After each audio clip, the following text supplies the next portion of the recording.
وانضفت حروفي في ربوع بياني، وأتى القاصد بأروع الألحان، وفي أرض خير قد بادت مسجوعة بفرائد الأقوال والتبيان. نبدي الجمال على غصون بهائكم، ليفوح عطر الورد والريحان. أمجاد قد أبدت جمالا خافقا، صنعت قلائد من جمال هاني. ومجدات بنت القصير قد سارت بالنور في الأنحاء والأركان، ولأجل أشواق الحروف تأنقت تحكي بها الفعل بالإيمان. وجدان قد أبدت حديثا شامخا، رسمت وميض الخير في إمعان. أما لي أملك السماء تزينت، برقت بروق الخير والإحسان. ومرام تلك حادث خير ينجلي، تلك ابنة العوف ارتقاء ساني. بدر قد توهج نوره، يحيي حكايته على الأزمان.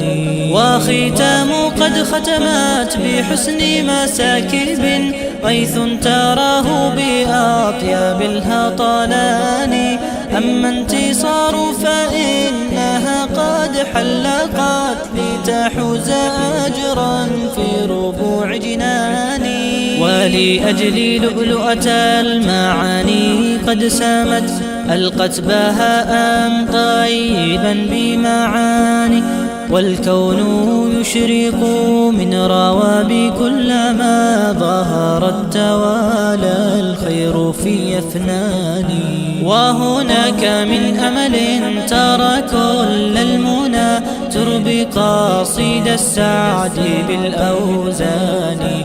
وضحى التي أضحت بخير مكانة، تهب الجمال برفعة الإيمان. ومرام قد صنعت بهاء حاضرا، بنت النحيت ونورها نوران. وكذاك عائشة احتوت كل الهنا، جعلت منابعها إلى الظمآن. أما لفاتنا فالقلوب توجهت في السير للرحمن. وجواهر الساري بدت في روعة، تهمي بغير تأخر وتواني. ولنوف مرتفع علت بفعالها، فوق السحاب بدون ما نقصان.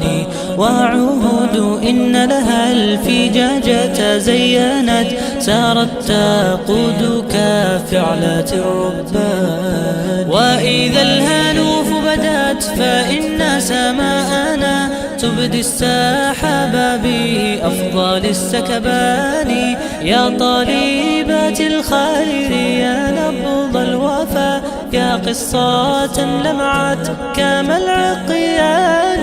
يا من آبنتم كل خير بارقا، ألبستم من أروع التيجان.